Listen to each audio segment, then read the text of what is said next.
যদি sine x plus cosec x equal to 5/2 হয় তাহলে সাইন স্কোয়ার এক্স এর মান কত হবে? ওকে, আচ্ছা দেখো এটা আমরা অপশন টেস্ট করব।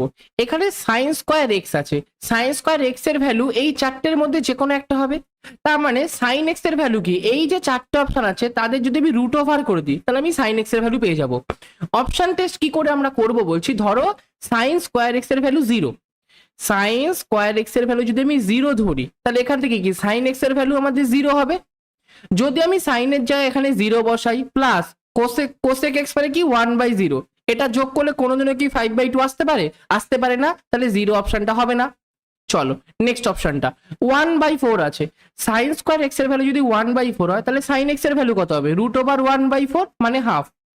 তাহলে সাইন এক্স এর জায়গায় বসাই হাফ, আর কোসেক এক্স এর জায়গায় 1/2 মানে উল্টে 2 হয়ে যায়। তাহলে 1/2 প্লাস 2, যদি এলসিএম করে নিচে হয় 2, আর এখানে 1 যোগ 2 দুগুণি 4, তাহলে অ্যান্সার 5/2 আসলো। তাহলে কারেক্ট অ্যান্সার কোনটা, 2 নাম্বার অপশনটা সঠিক উত্তর।